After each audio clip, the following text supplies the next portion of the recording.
नमस्कार मित्र, आज हम आप लोगों को बताएंगे इस वीडियो के माध्यम से कि नारियल का जन्म कैसे हुआ था, कहाँ से नारियल का उत्पत्ति हुआ था। हिंदू धर्म में नारियल को बहुत महत्व दिया जाता है। किसी भी पूजा पाठ में बिना नारियल का कोई शुभ काम नहीं होता है। पौराणिक कथा के अनुसार नारियल का अवतरण ऋषि विश्वामित्र द्वारा किया गया था। प्राचीन काल में एक राजा थे जिनका नाम सत्यव्रत था। सत्यव्रत एक प्रतापी राजा थे जिनका ईश्वर के प्रति संपूर्ण विश्वास था। उनका मन में एक इच्छा था कि वो एक बार स्वर्गलोक का भ्रमण करे, लेकिन स्वर्गलोक जाना तो किसी इंसान के लिए संभव नहीं था।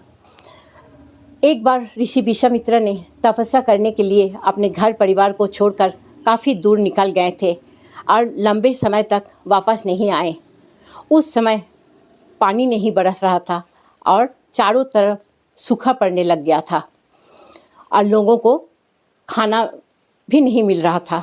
ऐसा सूखा पड़ गया था कि देश में अकाल पड़ गया था। तो वो राजा जो थे वो राजा सत्यव्रत बहुत ही दयालु राजा थे। उन्होंने विश्वामित्र का जो परिवार थे उनको उस टाइम उन लोगों का जितना कुछ ज़रूरत का चीज़ था सब कुछ देते थे। सब कुछ वो पहुंचा के आते थे उनका घर में जाकर। उनको पता चल गया था कि मुनि कहीं दूर में गए हैं तपस्या करने के लिए, उनका परिवार वाले लोग अकेले हैं तो उन लोग भूखे मर जाएंगे। इसीलिए वो सत्यव्रत उन लोगों को रोज़ जाके उन लोगों को खाना पीना का व्यवस्था करके आते थे। जब विश्वामित्र मुनि ने तपस्या से लौट के आए तो उनका घर वाला ने उन्हें राजा सत्यव्रत का पूरा कहानी सुना दिए कि आज राजा नहीं रहने से हम लोग सब कोई भूखे मर जाते हैं, क्योंकि देश में अकाल पड़ा था।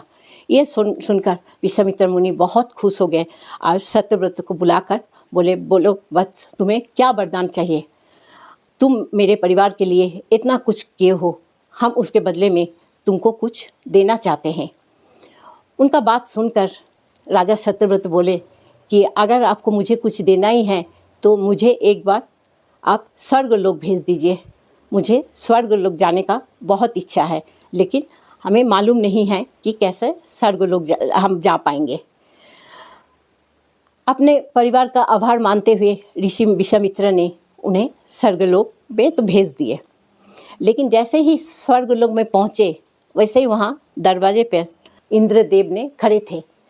उन्होंने जैसे ही देखा कि पृथ्वी लोक से कोई इंसान आए हुए हैं तो उनको वो जोर से धक्का देकर धरती पर गिरा दिए।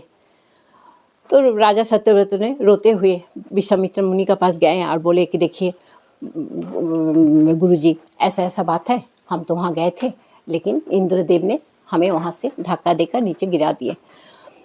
अब मुनि ने उनको ये वरदान दिए थे तो उसको तो उनको ये करना ही होगा, क्योंकि उन लोगों का जो वाक्य था वो वेद वाक्य होता था। एक बार जो कह देते थे उसे उन लोग जरूर करते थे। तब विश्वामित्र मुनि बोले कि ठीक है, हम तुम्हारे लिए पृथ्वी और स्वर्गलोक के बीच में एक स्वर्ग बनाएंगे जहाँ पर तुम रहोगे।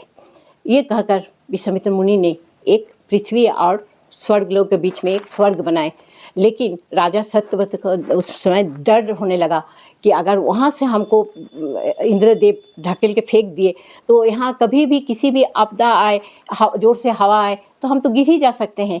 ये बात सुनकर ऋषि ने वहाँ पर एक बहुत मोटा सा थंबा उस स्वर्गलोक के नीचे लगा दिए, जो कि बाद में जाकर वो एक बहुत बड़ा मोटा सा पेड़ का तन बन गया।